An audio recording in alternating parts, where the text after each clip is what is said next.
singing righteous, throwing flower, bringing ting-a-ling-a-ling. The honeymoon is when we going, and I take you to a place that you didn't even know exists. What's your wish? Dinner at the Eiffel Tower in Paris.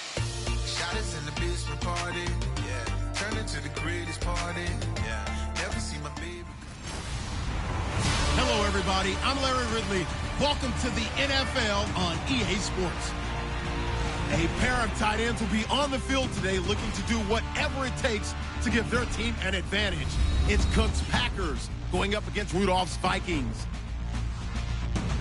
So with kickoff straight ahead, we'll check in with our broadcast team. Here are Brandon Godden and Charles Davis. Larry, it's the newest facility in the NFL, and it is a beauty as we come to you from U.S. Bank Stadium here in Minneapolis. Today, we've got a good NFC matchup on tap between the Green Bay Packers and the Minnesota Vikings.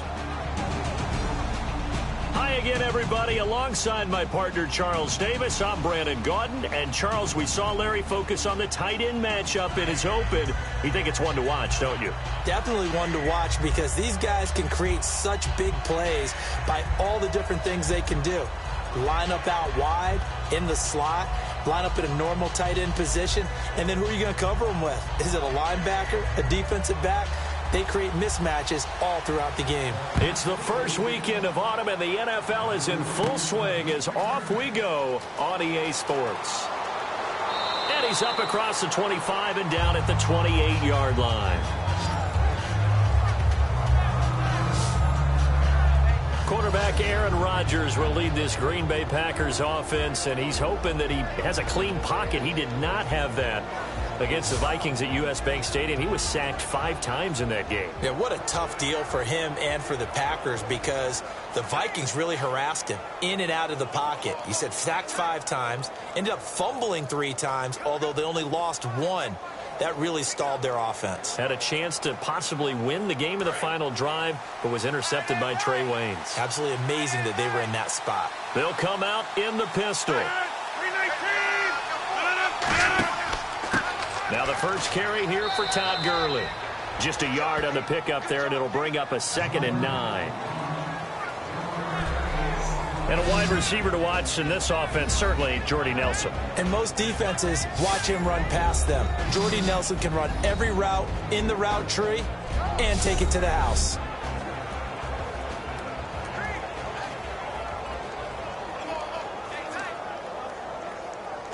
Second down following the run.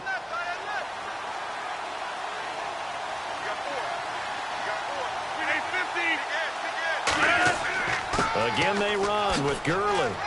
And he'll slip his way up across the 30 to the 32. Give him 3 yards, and now they're left needing a conversion here on 3rd and 6.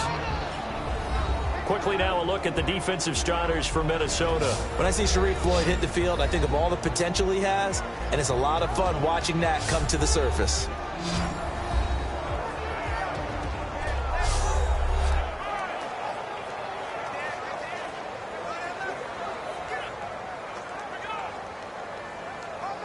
This defense looking for an early stop. This is 3rd down and 6. Defense thinking pass. They've got the nickel set out on 3rd and 6. Throwing is Rodgers on 3rd down. And it's hauled in by Jared Cook.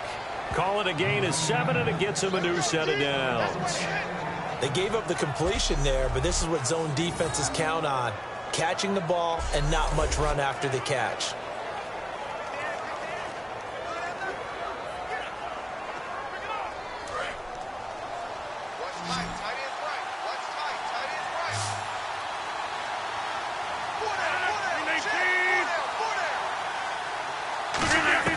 Rodgers now on 1st down. It gets it over the middle to Cobb. And he'll be taken down at the 46-yard line. Some think that teams really won't throw a slant route unless you have a receiver that has a lot of stature to him.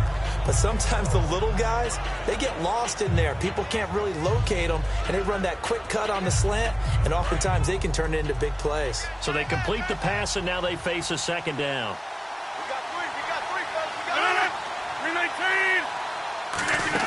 They'll run it now out of the gun. And he'll get it out to midfield. Looks like, yeah, they'll spot it right at midfield at the 50. So just 4 yards on the pickup, but that's good enough to extend the drive. So many teams want to throw the ball in this situation nowadays, but I love watching a team that has enough confidence to go ahead and run the football in that situation. That's almost a tendency breaker. So the offense has it 1st and 10.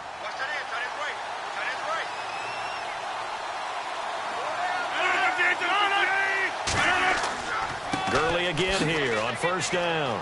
And able to push his way forward here for a good little gain.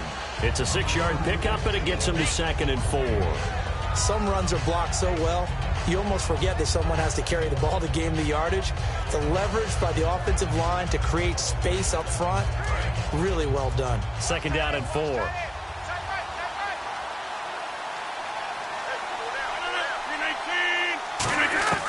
Now Rodgers throwing on 2nd down. Over the middle, it's Jared Cook.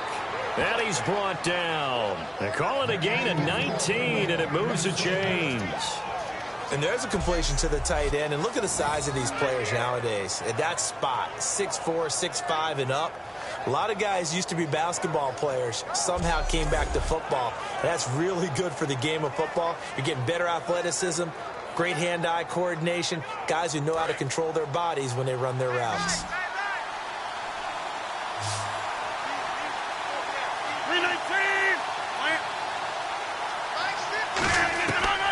On 1st down, Rodgers. And his throw here's incomplete.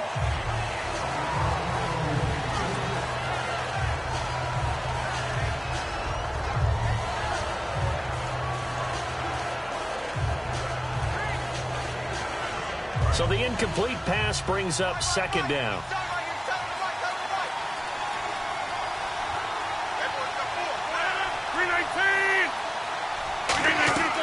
Back to the ground game here. Gurley looking for a seam, but finding none. He'll get back to the line of scrimmage, and that's it. It's Everson Griffin who made the tackle. Partner, the Vikings are off to a 2-0 start, and their defense deserves a lot of credit. Look what they did to Green Bay in Week 2. Sacked Aaron Rodgers 5 times. Big interception by Trey Waynes down the stretch.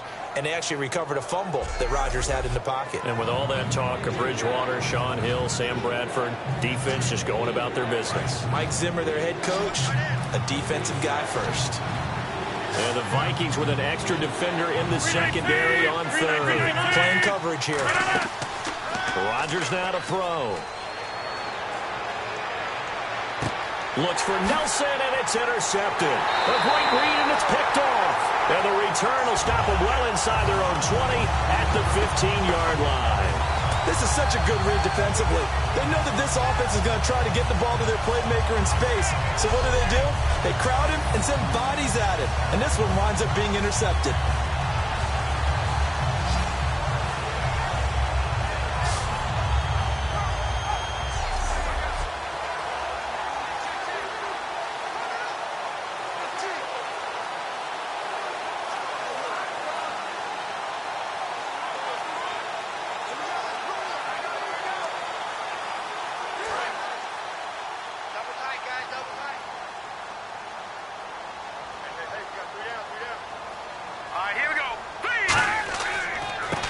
And they'll run it here.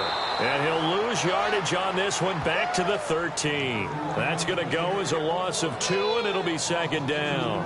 Brandon, that play ended so fast, it's almost as if the quarterback handed it to the runner, and the tackler was there right away for a loss of yardage.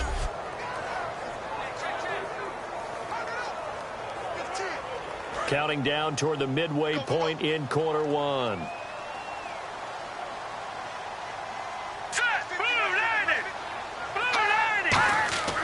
Here's a play fake as they set up to throw. Surveying the field. He's going to launch this thing way downfield. Into a double team, and it's intercepted. Picked off by Morgan Burnett, and they will take over at the 26-yard line.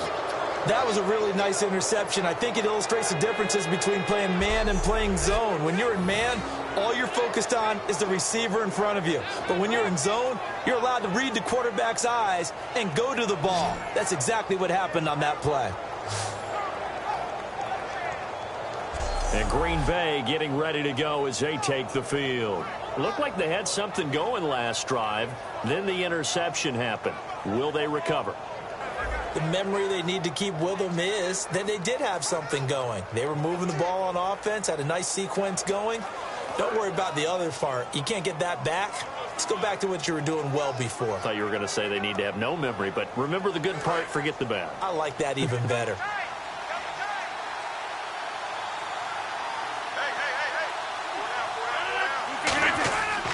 They'll try and start the drive with Gurley.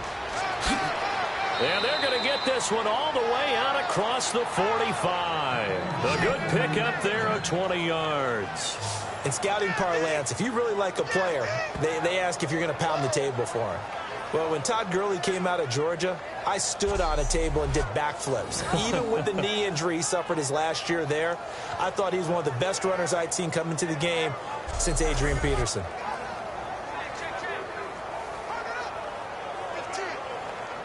So they pick up the first down after the run, and now they approach for the fresh set.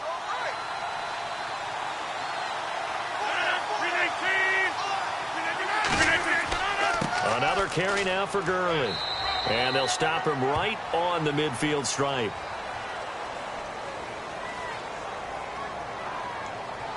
Personal foul. Face mask. Defense.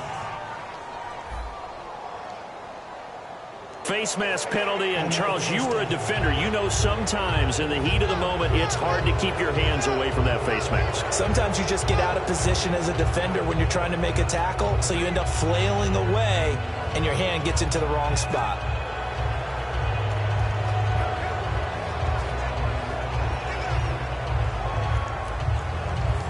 Fresh set of downs here.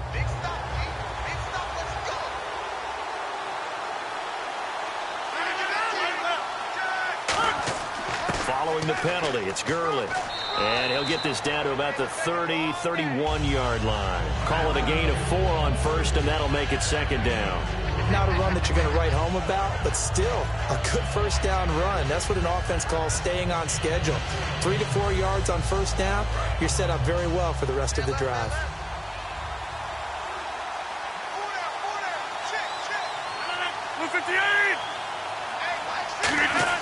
Rodgers to throw on second down. He's going to hit his man out of the backfield, complete. And he'll go down here right around the 23-yard line. It's an 8-yard pickup and leads to a new set of downs. He's already proven to be a factor in the running game on this drive. Now he gets involved in the passing game. I think what we're seeing here is the modern version of workhorse in the NFL, being able to run it and catch it with equal proficiency.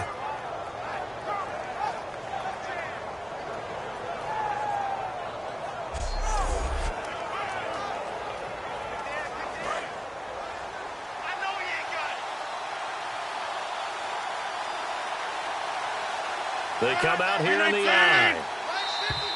Now contact up front as penalty markers come in. Who is this against? Neutral zone infraction. Defense.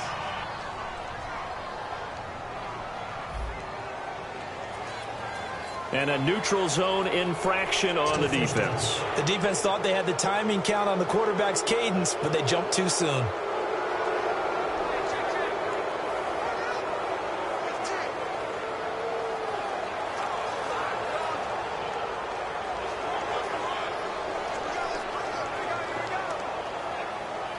So they're operating in the red zone.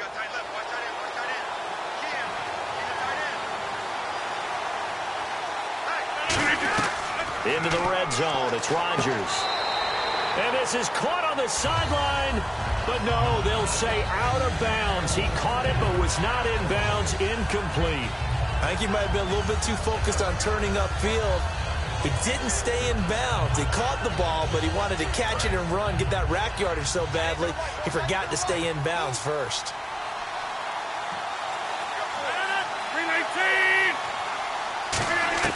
On second down, here's Rodgers.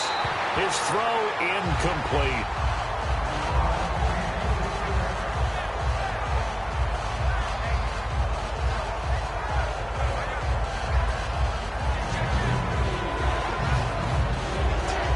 Yards to gain here on third down.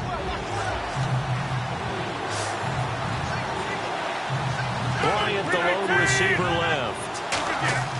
And again, it's Rodgers. Trying to get it to Cobb, and it's intercepted. A great read, and it's picked off. And as a defender, if you come with 2 interceptions in a game, that's pretty rare in the NFL. You might see one guy a weekend do that. But to have 2 in the first quarter, that's something you don't see all that often. I have a feeling they'll think twice about throwing in his direction too often. Offense for the Vikings coming back out there. This whole crew, offensively and defensively, got to christen U.S. Bank Stadium in a really nice way with that win over the Packers in Week 2. And that had to feel good to the Vikings and to their fans because the 3 previous stadiums that they used for the first time as their home stadium, they had played the Packers, and all of those had been losses. How about that? All of their home openers in those other stadiums were losses to the Packers. Well, it is smart scheduling, though. Yeah. The Packers and the Vikings, one of the great rivalries in the league.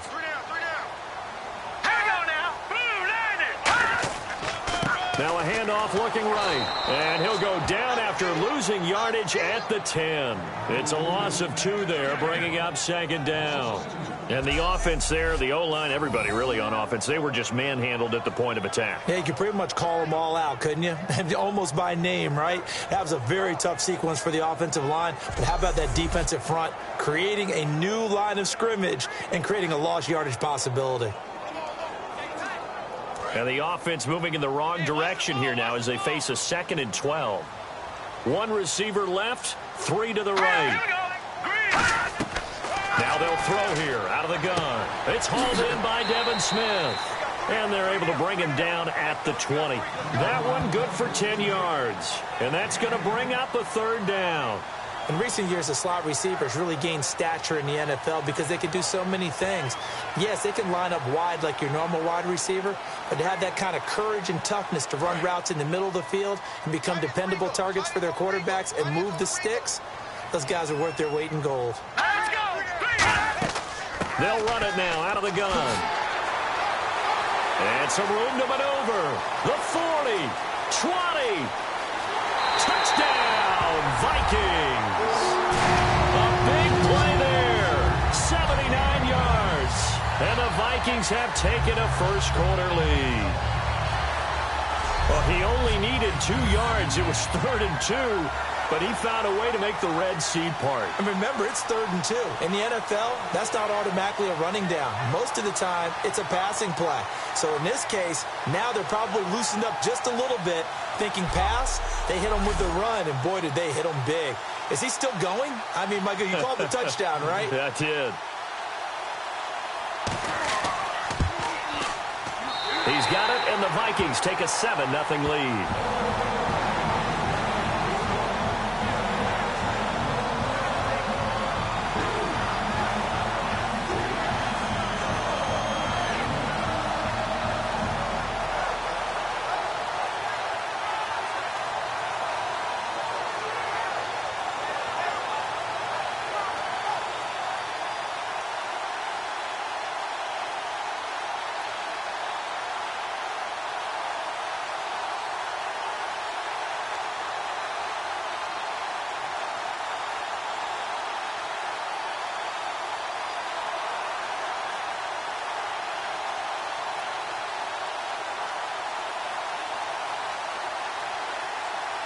And so we have the touchdown. Now here's Blair Walsh to kick this one away.